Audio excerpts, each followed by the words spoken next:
General entry part 2 में आपका स्वागत है। आज हम लोग रियल अकाउंट के बारे में पढ़ने वाले हैं। रियल अकाउंट, जिसको हिंदी में वास्तविक खाता कहते हैं, the account which are related with assets is called real account. Assets का अर्थ संपत्ति होता है।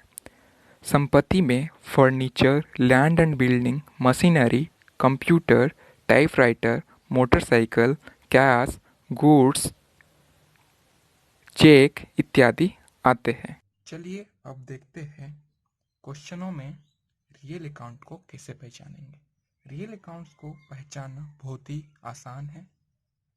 जैसे कि फॉर एग्जांपल क्वेश्चन नंबर 1 में लिखा हुआ है, goods sold to Ram rupees 500।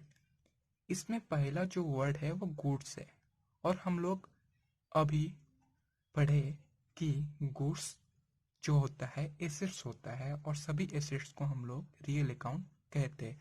तो ये हमारे रियल अकाउंट हो गए। तो चलिए हम इसको रियल अकाउंट आर लिख लेते हैं, रियल अकाउंट। और सोल्ड टू यानी बेचा गया किसको?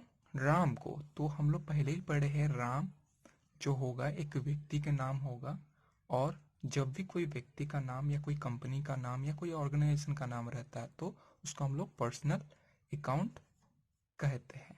तो हम लोग को दो अकाउंट मिल गया है, गुड्स और राम। ये दो अकाउंट, रियल अकाउंट और पर्सनल अकाउंट। फिर नेक्स्ट जो एग्जांपल है उसमें लिखा हुआ है, कैश डिपॉजिटेड इनटू बैंक, यानी कैश जो है बैंक में जमा किया गया।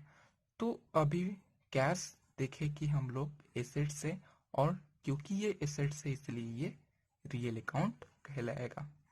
और डिपॉजिटेड इनटू ये कोई अकाउंट नहीं होते हैं, ये वाक्य बनाने के लिए लिखा हुआ है। फिर बैंक आता है, तो बैंक एक ऑर्गेनाइजेशन का नाम है, तो इसको हम लोग पर्सनल अकाउंट कहेंगे। उससे ही नेक्स्ट एग्जांपल देखिए, furniture purchase from messrs T company rupees 1000, यानी फर्नीचर मेसर्स टी कंपनी से परचेस किया गया। तो यहाँ फर्नीचर पहले ही आ रहा है, तो इसका मतलब फर्नीचर एक एसेट्स मालूम होता है, यानी संपत्ति मालूम होता है। तो एसेट्स हुआ, तो ये हम लोग इसको रियल अकाउंट कहेंगे। और purchased from messrs T company, तो परचेस्ड फ्रॉम तो कुछ नहीं होंगे, लेकिन मेसर्स लगा हुआ है और कंपनी लिखा हुआ है, इसका मतलब ये एक किसी का नाम मालूम होता है, कंपनी का। तो ये हो जाएगा आपका पर्सनल अकाउंट। रियल अकाउंट का जनरल एंट्री के लिए सबसे पहले हमें इसका रूल को समझना होगा। चलिए इसका रूल को देख लेते हैं। रूल कहता है, डेबिट व्हाट कम इन, यानी अगर कोई एसेट्स आपके बिजनेस में, यानी हमारे बिजनेस के अंदर आता है, तो उस सिचुएशन में उस एसेट्स को हम लोग डेबिट करेंगे। सपोज एक एग्जांपल से इसको समझते हैं। हम लोग एक फर्नीचर परचेस किए, यानी बिजनेस में एक फर्नीचर का अगर परचेस हुआ, तो वो फर्नीचर बिजनेस के अंदर आता है। तो इस सिचुएशन में फर्नीचर अकाउंट को हम लोग डेबिट करेंगे। वैसे ही क्रेडिट वर्ड्स गोज आउट, यानी अगर कोई एसेट्स हमारे बिजनेस से बाहर जा रहा है, तो उस सिचुएशन में उसको हम लोग क्रेडिट करते हैं। जैसे कि अगर हम लोग कोई फर्नीचर बेच दिए, तो वो फर्नीचर बिजनेस से बाहर चला जाता है, तो उस सिचुएशन में फर्नीचर को हम लोग क्रेडिट करेंगे। अब हम क्वेश्चनों को सॉल्व करके देखते हैं इनका जनरल एंट्री कैसे करना है। जैसे कि हम लोग पहला एग्जांपल लिए हुए थे, goods sold to Ram rupees 500।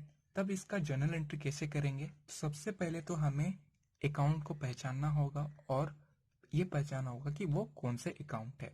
और ये हम लोग सीख चुके हैं, ये रियल अकाउंट है और ये पर्सनल अकाउंट है। हम आपको पहले ही बोले थे कि एक जनरल एंट्री में कम से कम दो अकाउंट होते ही है। तो अभी हम लोग को दो अकाउंट मिल चुका है, तो चलिए जनरल एंट्री करते हैं। तो इसका जनरल एंट्री क्या होगा देखिए, क्योंकि राम एक पर्सनल अकाउंट है और इसको सामान मिल रहा है क्योंकि गुड्स सोल्ड टू राम, यानी सामान जो है राम को बेचा गया। तो जब राम को सामान बेचा गया तो राम को कुछ मिला होगा, यानी ये रिसीवर हुआ।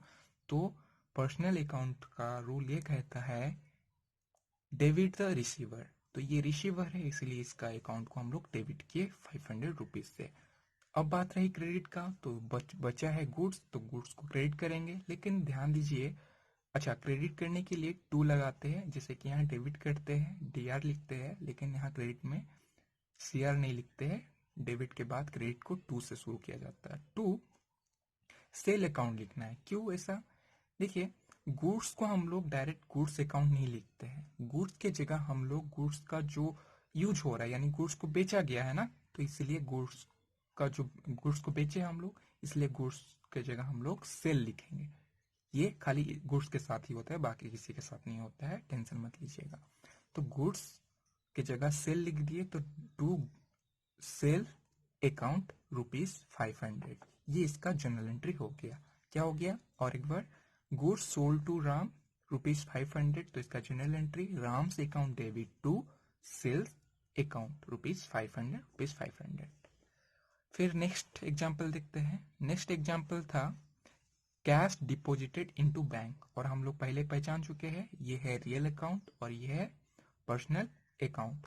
कैश डिपॉजिट किया गया है बैंक में, यानी बैंक को कैश मिला होगा और ये जो कैश है हमारे बिजनेस से बाहर चला गया होगा, बैंक में चला गया होगा, इसलिए कैश गोज आउट हो रहा है।